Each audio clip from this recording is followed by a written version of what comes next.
Halo semua, kenalin nama aku Almaira Sarah Junjunan dengan NIM 230310025. Di sini aku bakal ngejelasin apa itu Microsoft Excel dan fungsi dari dasar-dasar Microsoft Excel itu apa. Nah, yang pertama, apa itu Microsoft Excel? Microsoft Excel ini adalah program spreadsheet dari Microsoft yang digunakan untuk pengolah data analisis numerik, membuat grafik, dan perhitungan matematis. Umumnya digunakan dalam akuntansi, keuangan, statistik, dan sains. Nah, yang kedua di sini aku mau jelasin dari dasar-dasarnya dulu. Yang pertama ini dari tampilan umum Excel-nya dulu. Di paling kiri atas ini ada title bar. Title bar itu fungsinya untuk menyimpan nama file tersebut. Jadi kalau misalnya kalian mau save nama file tersebut, itu bisa kalian pencet di atas. Jadi ini contohnya. Yang kedua ada ribbon. Ribbon ini tuh yang panjang di bawah title bar. Ribbon itu isinya menu-menu utama dan tombol-tombol pemerintah. Ini aku liatin contohnya. Lalu yang ketiga ada formula bar. Ini tuh buat nulis atau ngedit-ngedit rumus. Letaknya di bawah ribbon. Ini aku tunjukin. Terus yang keempat, yang selanjutnya ada name box. Name box itu tuh di sebelah kiri formula bar, nunjukin posisi kamu tuh lagi letakin angka di sebelah mana atau huruf. Jadi misalnya sesuai dengan apa yang kamu tulis di situ. Ini aku kasih contoh. Itu tuh namanya cell juga.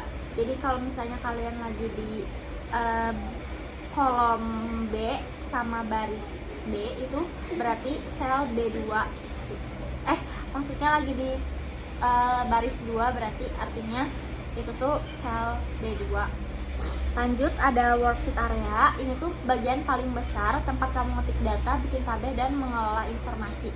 Ini tuh yang kotak-kotak besar itu yang isinya tempat kita mau ngerjain apa di situ. Contohnya kayak gini. Terus yang terakhir ini ada status bar. Ada di paling bawah dan isinya contoh isinya itu info seperti jumlah data yang dipilih, rata-rata dan totalnya. Ini contohnya. Lanjut, yang ketiga ini kita bakal bahas ribbon yang lebih detail lagi. Nah, yang pertama ini ada tab home. Ini yang paling sering dipakai ya buat atur font, ukuran font, warna, tulisan, tabel, semuanya ada di situ. Terus yang kedua ini itu ada tab insert. Itu tuh buat nambahin elemen ke lembar kerja kamu seperti tabel, grafik, chart, gambar, atau diagram. Ini contohnya. Lalu yang ketiga itu ada tab page layout. Itu tuh buat ngatur tampilan halaman sebelum dicetak, kayak margin, orientasi, atau potret, landscape, dan ukuran kertas. Ini contohnya. Terus yang kelima ini ada tab formulasi. Ini tuh bisa diakses berbagai fungsi dan rumus Excel, misalnya sama dengan sum, if, VLOOKUP, atau lain-lainnya, masih banyak. Ini contohnya. Lalu yang selanjutnya ada tab data. Tab data ini tuh buat mengurutin atau menyaring, atau bisa juga mengimpor data dari luar. Contohnya seperti ini. Lalu selanjutnya ada tab review. Ini tuh tools untuk cek ejaan, komentar, dan proteksi sheet. Ini contohnya. Lalu selanjutnya yang terakhir ada tab view. Ini tuh buat ngatur tampilan kerja seperti zoom, free span, atau split down. Ini contohnya. Nah, kita lanjut ke bagian worksheet, kolom, baris, dan sel.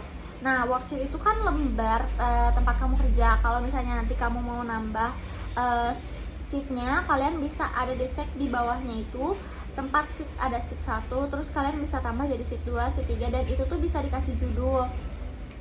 Tinggal tambah plus gitu kalau misalnya mau nambah item. Dan ini contohnya, contoh sheetnya. Terus lanjut itu ada kolom. Kolom itu bagian vertikal dari atas ke bawah yang diberi huruf Kalau yang atas itu A, B, C, D, E, F, G sampai seterusnya. Kalau yang bawah itu namanya baris, itu tuh bagian horizontal dari kiri ke kanan. Jadi dari yang sebelah sininya gitu, itu tuh 1 sampai seterusnya. Nah, yang terus kita lanjut sel. Sel adalah kontak pertemuan antara kolom dan baris. Misalnya yang tadi udah aku jelasin ya, sel A1, B1, sel B2 itu tuh yang menyambung-nyambung itu tuh namanya sel. Terus yang terakhir, oh ya, setiap sel ini tuh bisa kamu isi dengan teks, angka, tanggal, atau rumus. Jadi semuanya bisa dilakuin di situ. Nah, sekarang lanjut ke yang keempat itu fungsi dasar menu file dan navigasi. Nah, di situ itu kita bisa bikin file baru. Misalnya kita bikin file baru terus kita simpen yang sebelumnya, terus kita cetak atau kita taruh di PDF. Kalian bisa print atau sebagainya, banyak. Ini ada contoh gambarnya. Lalu selanjutnya itu ada kalau misalnya kalian klik sel, ngetik rumus gitu yang sama dengan sum A1 dibagi A5, itu tuh bakal keluar rumus yang muncul hasilnya di formula bar. Contohnya seperti ini. Terus kalau misalnya kamu blok beberapa sel angka, status bar di bawah otomatis bakal nunjukin jumlah total, rata-rata, dan jumlah data. Ini contohnya. Nah, jadi itu semua yang telah aku jelasin dari dasar-dasar Microsoft Excel itu. Mohon maaf bila ada kesalahan. Maaf juga kalau misalnya mataku kurang enak dilihat karena sedang sakit mata. Sekian, wassalamualaikum warahmatullahi wabarakatuh. Terima kasih, maaf jika ada salah kata.